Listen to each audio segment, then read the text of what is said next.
영국 기독교 역사에서 가장 설교를 잘했다라고 하는 목사는 찰스 스펄전이라는 분입니다.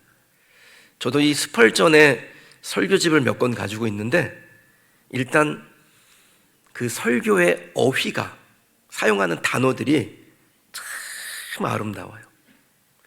어떻게 이런 단어를 이렇게 잘 연결했지? 이런 마음이 들 정도입니다. 그 아름다운 언어를 가지고 설교를 쓰고 또 그 내용도 매우 깊이가 있습니다. 본인이 오랫동안 우울증에 시달렸거든요. 한 교회에서 한 30년 목회를 했는데 그 중에 설교를 할 수 있었던 시간은 한 3분의 1 정도밖에 안 됩니다. 그래서 인생과 사물을 바라본 시각이 보통 사람과는 조금 남달랐습니다. 별명이 설교의 황태자인데요, 16살 때 설교를 시작했어요. 20세가 되었을 때 런던에서 가장 유명하다는 뉴파크 스트리트 교회에서 설교자로 사역했습니다. 대단한 분이죠. 40년간 목회 기간을 갖췄으니까 얼마나 많은 설교를 했겠습니까? 그런데 그렇게 설교를 많이 한 설교의 대가가 자신의 설교를 듣고자 찾아온 이들을 보면서 한 말이 있는데, 어느 곳에나 무관심한 사람은 있다. 설교 내용이 참인지 거짓인지에 관심 갖지 않는다. 어떤 주제든지 설교면 된다. 단 짧으면 짧을수록 좋다. 이렇게 얘기했습니다. 그러니까 일부 사람들에게는 100년 전이나 지금이나 복음은 좋은 소식이 아니고요, 귀찮고 부담되는 것일 수 있다는 거예요. 주를 위해서 살라라는 요청이 불편을 초래하는 일이 될 수 있다는 겁니다. 저는 우리 교회 성도들에게는 해당되지 않는 것이라고 믿고 싶습니다. 근데 만일 여기에 내가 해당된다라고 생각한다면 오늘 이 자리에 나와 있는 진짜 이유가 무엇인지를 한번 생각해 보셔야 됩니다. 우리는 오늘 잠깐 마음의 평안을 얻고자, 사람을 만나는 기쁨을 누리고자 함께 즐기는 식사나 커피 타임을 위해서 온 것이 아닙니다. 우리를 죄에서 구원하여 영원한 형벌에서 영원한 생명으로 옮긴 예수 그리스도를 만나기 위해서 온 줄 믿습니다. 그래서 여기서 우리가 받는 어떠한 대우든지 그것은 중요한 게 아닙니다. 좋은 대우하기를 원합니다. 우리 교회 예산을 사용할 때 그 예산의 상당 부분은 우리 교인들의 복지를 위해서 쓰고자 합니다. 우리 아이들을 격려하고 또 아이들에게 영적 생활과 학업 생활에 도움이 되는 여러 가지의 사역들을 교회가 하는 것은 맞습니다. 그러나 그것은 마치 과일을 먹을 때 껍데기를 먹는 것과 같습니다. 그게 예수를 만날 수 있는 좋은 기회가 되기 때문에 매우 친절하게 대하고 그리고 환영하고 사랑하는 마음을 표합니다. 그러나 그것은 우리가 이 예배에 나오는 가장 중요한 목표는 아닙니다. 진정한 맛은 예수 그리스도에게 있습니다. 사람들이 나를 알아주지 않는 것이 문제가 아니라 내가 예수를 모른다라는 것이 진짜 문제예요. 사랑하는 성도 여러분, 저는 저와 여러분에게 좋은 소식, 복된 말씀을 듣고 싶은 마음이 더 풍성하리라고 믿습니다. 어떤 분에게는 이 예배가 가장 중요한 것이 아닌 그저 여러 가지의 것 중에 하나일 수도 있어요. 기도하는 것, 말씀을 듣는 것, 복음을 전하는 것이 부담되고 귀찮은 일이 될 수도 있습니다. 그러나 우리가 어떻게 생각하든지, 시대가 어떻게 변하든지 복음은 하나님의 능력이 됨인 줄 믿습니다. 복음만이 세상을 변화시키는 것이고요, 복음만이 악한 마음을 가지고 있는 사람을 선한 사람으로 바꾸어냅니다. 저 사람이 예수 믿으면 내가 손에 장을 지진다, 이런 소리를 듣던 사람도 하루아침에 변하게 만드는 것이 복음이에요. 저는 그런 케이스를 여러 번 봤잖아요.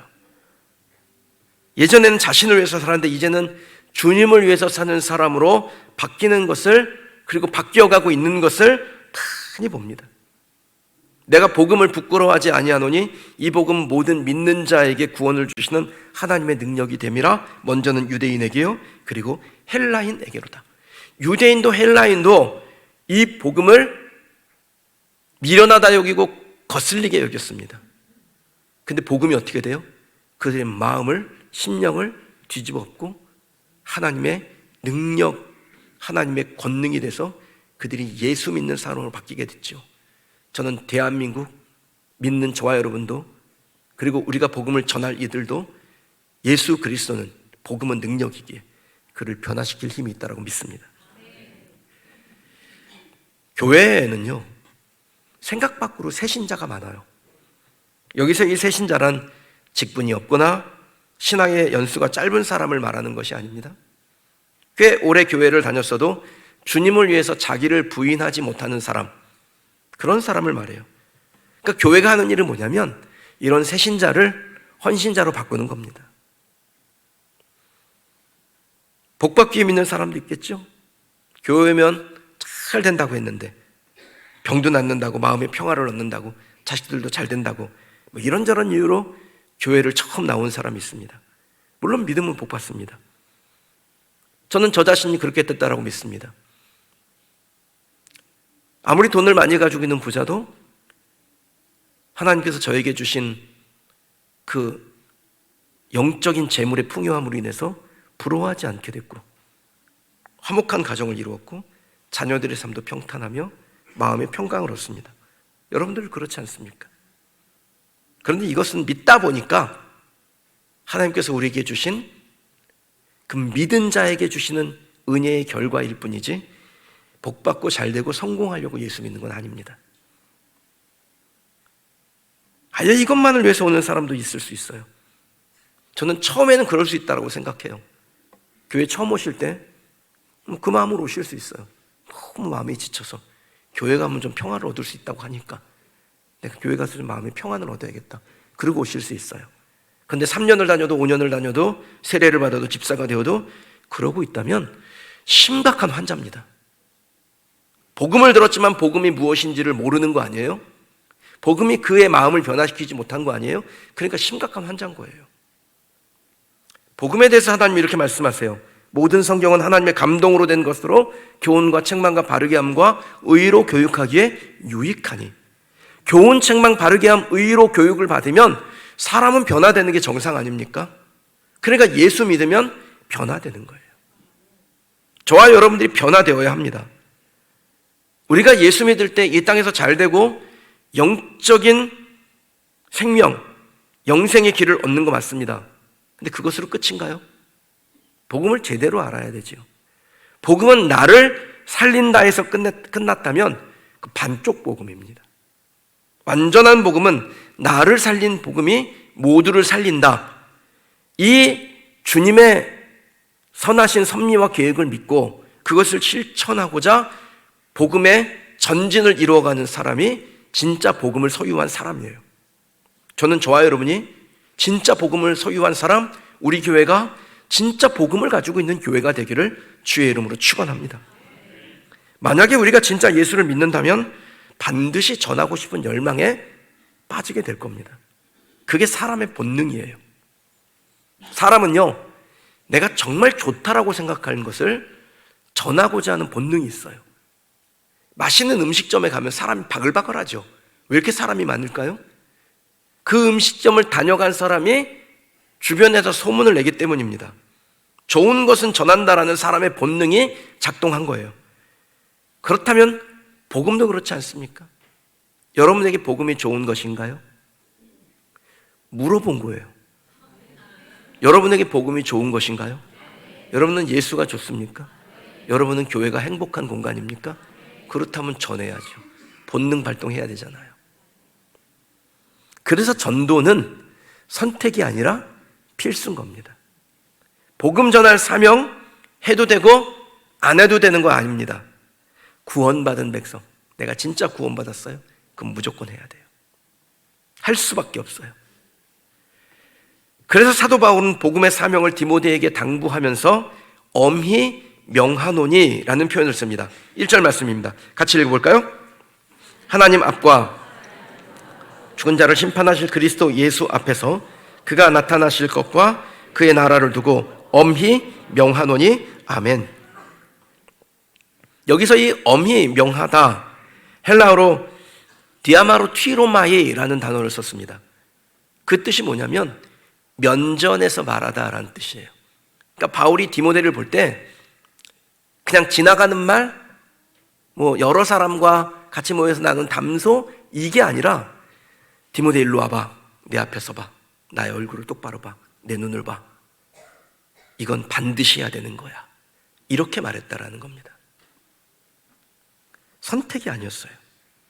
여러분, 우리도 예수를 제대로 믿어서 제자가 된다면 그 제자들에게 주신 복음, 그 복음은 반드시 전할 복음이에요. 사명이 됩니다. 선택 아닙니다. 그렇게 복음은 때를 얻든지 못 얻든지 전하는 것입니다. 2절 말씀 같이 읽어볼게요. 너는 말씀을 전파하라. 때를 얻든지 못 얻든지 항상 힘쓰라. 범사의 오래 참음과 가르침으로 경책하며 경계하며 권하라. 아멘. 복음은 항상 전하는 것입니다. 때를 얻으면 얻은 대로, 때를 얻지 못했다면 얻지 못한 대로 전하는 거예요. 오늘 본문을 잘못 이해하는 분들이 있으세요. 이 때에 대한 오해인데, 이 오해 때문에 도리어 복음의 문이 막히는 경우가 있습니다. 때를 얻지 못할지라도 전하라. 이건 듣든지 말든지 나는 의무방어 저는 치러야 되니까 외칩니다. 들을 사람 들으세요. 이 의미 아닙니다. 때를 얻든지 못 얻든지, 복음을 전할 좋은 기회가 있든지 어려운 기회든지, 이것을 말하는 거예요. 때를 얻다, 헬라어로 유카이로스라고 해요. 유는 그 긍정 접두사입니다. 카이로스는 들어보셨죠? 시간이라는 뜻인데 본문에서는 기회로 번역을 합니다. 그러니까 좋은 기회예요. 좋은 기회가 오든지 어려운, 좋지 않은 기회가 오든지, 아카이로스, 부정접두사가 붙어 있어요. 좋은 기회이든지 별로 좋지 않은 기회이든지 복음을 전할 기회로 만들어서 전해야 된다라는 것입니다. 그러므로 때를 얻었을 때는 직접 복음을 전하시면 돼요.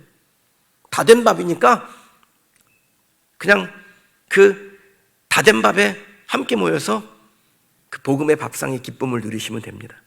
근데 때를 얻지 못했다면 함부로 막 숟가락을 휘저으시면 안 돼요. 밥부터 지으세요. 이게 얼마나 어려운 일인지는 해보신 분은 아시죠? 내가 전했는데 씨도 안 먹히는 경우가 많죠. 그러면 어떻게 하면 이 씨가 들어가서 싹이 나고 잎사귀가 나고 열매를 맺힐 수 있을지, 그 사람의 마음을 변화시키는 일을 하는 겁니다. 어떻게 하면 복음 전파할 수 있는 때를 만들어낼 수 있을까요? 아카이로스, 좋지 않은 기회를 유카이로스, 좋은 기회로 바꿀 수 있을까요? 세 가지 생각하세요. 첫째는 진심이고요, 둘째는 인내고요, 세 번째는 겸손입니다. 복음을 전할 수 있는 환경은 진심해서 만들어집니다. 내가 전하면 성령께서 역사하셔서 그렇게 할게, 교회 가지 뭐 한번 믿어보지, 그러면 좋겠는데 그런 경우는 매우 드물어요. 성령의 부르심에 거부할 수 있습니다. 그러니 거부할 수 없는 환경, 즉 복음이 들어가서 그 사람의 마음의 밭을 바꾸는 작업을 하시는 겁니다. 누가복음 8장에 보면 씨 뿌리는 자의 비유가 나오는데요, 거기서 씨는 말씀을, 그리고 씨 뿌리는 장소는 마음을 상징합니다. 근데 그 마음이 어떤 경우는 길가 같고 어떤 경우는 돌박 같고 어떤 경우는 가시덤불 같았어요. 열매가 맺히겠습니까? 길가 같은 마음에 싹도 안 나잖아요. 열매를 맺게 하려면 어떻게 하면 됩니까? 그 길가와 같은 마음을, 돌박과 같은 마음을, 가시덤불과 같은 마음을 좋은 땅으로 바꾸도록 기경하는 거예요. 딱딱한 그 땅을 뒤집어 엎어서 부드럽게 만들고 돌을 골라내고 가시덤불을 제거하는 그 수고를 할 때 좋은 땅이 되고요, 그 좋은 땅에 심겨진 씨, 즉 말씀은 100배의 결실을 맺는 것입니다. 기경이 어떻게 됩니까? 우리의 진심이 담길 때 기경이 됩니다. 선물도 좋고요, 따뜻한 말 한마디도 좋습니다. 다만 그 안에 내가 진심으로 당신을 존중합니다. 하나님이 당신을 사랑합니다. 당신은 영과 육에서 구원받아야 될 사람입니다. 그 진심을 담아서 접근할 때 마음밭이 바뀌게 돼요. 여러분, 한두 번 찾아가서 그 마음의 밭이 바뀌지 않을 겁니다. 그래서 1년 동안 하자는 거예요. 하나님이 내게 맡긴 영혼 1년 동안 그 마음밭을 기경하는 일을 인내로 하셔야 돼요. 그러면 아카이로스, 좋지 않은 기회, 때를 못 얻었는데 그것이 유카이로스로, 좋은 기회로, 때를 얻는 때로 바뀌어지게 될 줄 믿습니다. 여러분, 우리가 이 복음을 이해할 때 기억해야 할 것이 있는데, 복음은 배척받습니다. 환영받지 않아요. 우리가 교회에서 막 설교할 때 성도들이 아멘 아멘 하니까 되게 환영받는 것처럼 보이잖아요. 그럼 복음은 환영받지 않습니다. 그래서 실망하지 말고 인내하는 겁니다. 3절에서 4절 말씀 같이 읽어볼게요. 때가 이르리니 사람이 받지 아니하며 귀가 가리워서 딸을 스승을 많이 두고 또 그 귀를 진리에서 돌이켜 허탄한 이야기를 따르리라. 아멘. 복음 전파 환영받는 일 아니라는 겁니다. 복음은 헬라인들에게는 미련한 것이었습니다. 철학의 사조를 가지고 있는 자들이 이 복음 보니까 뭐 이렇게 수준 낮아? 이렇게 생각했다라는 거예요. 유대인들에게는 거슬렸어요. 자기들이 믿는 율법과 너무나 달라요. 그래서 배척을 많이 받았습니다. 근데 이 복음 배척받는 것을요, 이상하게 생각하실 게 없는 거예요. 도리어 배척받는 것을 기뻐하셔야 돼요. 복음이 배척받을 때 교회가 세워져요. 터툴리안이라는 교부는 순교는 교회의 씨앗이라 그랬습니다. 배척받아야 교회가 세워져요. 배척받으면 복음이 전해져요. 왜냐하면 배척받을 때 전파된 복음은 아주 야성 있는 복음이 되기 때문입니다. 도리어 복음이 대접받잖아요. 그럼 기독교 역사에서 복음 대접받을 때는 다 교회가 타락합니다. 복음이 핍박받는 시대일수록 복음의 야성이 살아나고 굶주린 전도자들이 일어났습니다. 십자가의 도가 멸망하는 자들이 밀어난 것이요 구원을 얻을 우리에게는 하나님의 능력이라. 십자가의 도는 배척을 받았지만 그 배척받는 중에도 하나님의 능력이 복음을 받은 사람들에게서 일어나서 그들 중에 영적으로 깬 자들이 나오고 교회가 세워지고 그들로 하여금 다시 복음이 전파되어지는 거룩한 선순환이 일어나는 것입니다. 그러니까 여러분이 전도할 때 생각처럼 안 될 수가 있어요. 근데 그 과정에서 여러분에게 복음의 야성이 피어오르게 될 겁니다. 왜냐하면 하나님이 그 마음을 주실 테니까요. 5절을 볼까요? 같이 읽어보겠습니다. 그러나 너는 모든 일에 신중하여 고난을 받으며 전도자의 일을 하며 네 직무를 다하라. 아멘. 바울이 디모데에게 전도자의 일을 하며 그 직무를 감당할 때 고난이 따른다, 고난을 받는다라고 권면했습니다. 왜 전도하면 고난을 받을까요? 일단 마귀가 방해를 하거든요. 여러분, 마귀가 사로잡은 그 영혼을 쉽게 내주겠습니까? 영혼 구원은 영적 전쟁이에요. 그래서 신중해야 됩니다. 고난당하는 일이에요. 그거 감수해야 해요. 그런데 혼자 싸우는 건 아닙니다. 하나님께서 이스라엘 백성들을 광야로 내모실 때 그 광야로 내모시고 고난당하게 하시죠. 근데 그 고난당할 때 이스라엘 백성들을 홀로 두지 않으셨어요. 구름 기둥과 불 기둥으로 인도하시고 만나를 얻게 하시고 반석이 터져서 거기서 샘이 흘러내리는 기적을 경험케 하세요. 여러분, 광야에 있었기 때문에 하나님을 경험한 겁니다. 광야의 길을 가는 사람만이 하나님을 만나고 그 하나님을 만난 사람이 광야를 두렵게 여기지 않는 것입니다. 그래서 광야에서 인물이 납니다. 우리가 복음을 전할 때 하나님께서 우리에게 함께 하심을 경험하게 하시고 그 하나님을 경험한 것을 통해서 영적으로 성장을 해요. 하나님을 사랑하고 있다라는, 내가 하나님을 사랑한다라는 증거가 거기서 발견되는 겁니다. 여러분, 무엇으로 하나님을 사랑한다라고 증명해내실 수 있어요? 말로는 누구나 다 합니다. 이 예배당에서 손들고 하나님 사랑합니다, 누구나 할 수 있어요. 근데 그것을 정말 열매로, 증거로 어떻게 보일 수 있냐라고요. 고난당해야 돼요. 핍박받고 배척받아야 됩니다. 그러면 내가 하나님을 사랑하고 있다는 증거를 갖는 겁니다. 그리고 그것이 우리를 영적으로 성장시킬 거예요. 전도하다가 고난당하는 것이 전도자의 삶이라고 해서 여러분 아무 대책 없이 그냥 고난당하면 안 돼요. 대책 없이 전도하면 대책이 없는 겁니다. 이건 평생 전도자로 살았던 바울이 자기 삶을 회고하면서 이렇게 정의를 내려요. 7절이에요. 읽어볼게요. 나는 선한 싸움을 싸우고 나의 달려갈 길을 마치고 믿음을 지켰으니. 아멘. 자신의 삶을 뭐라고 표현해요? 선한 싸움, 전투로 묘사를 합니다.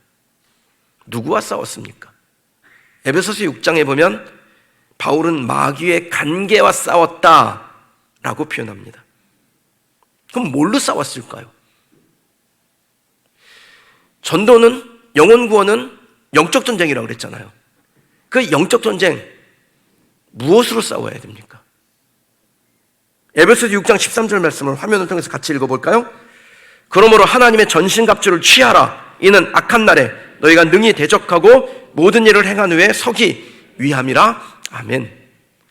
여러분, 마귀와의 싸움은 성령의 전신갑주를 취하여 그것에 힘입어 싸우는 겁니다. 성령에 힘입지 않고는 승리할 수 없다라는 거예요. 그러니까 대책 없이 전도하면 안 돼요. 내 안에 성령님이 함께 하시면서 그 성령님의 인도하심 가운데 그 성령의 권능으로 전하는 겁니다. 여러분이 복음을 전하기 전에 반드시 요청하시라는 거예요. 성령님, 내가 지금 복음을 전하려고 하는데 주의 성령이 저 영혼을 붙잡고 있는 악한 마귀를 결박하시고 생명의 말씀이 그의 심령에 깊이 들어가게 하시며 그를 감싸고 있는 단단한 딱딱한 마음의 벽과 그 군데군데 박혀있는 돌덩이들과 그 사람의 마음을 뒤감고 있는 가시덤불을 제거하옵소서. 그리고서 복음을 전하는 겁니다. 성령과 함께 할 때 복음의 야성이 살아납니다. 오직 성령이 너희에게 임하시면 너희가 권능을 받고 예루살렘과 온 유대와 사마리아와 땅끝까지 이르러 내 증인이 되리라. 전도 열심으로만 할 수 있는 일이 아닙니다. 지칠 거예요. 내 열심으로 하잖아요. 지친다고요. 내가 이 정도 능력 없는 사람이구나 실망하게 돼요. 성령이 임하시지 않았는데 예루살렘에 가면 실패합니다. 말씀대로 아니에요. 성령이 너희에게 임하시면 너희에게 복음은 하나님의 능력이라고 그랬으니까 권능이 나올 것이고 그때 예루살렘, 유대, 사마리아 땅끝까지 가서 내 증인이 되라. 그러니까 성령의 충만을 얻는 것은 복음 전도자에게는 필수예요.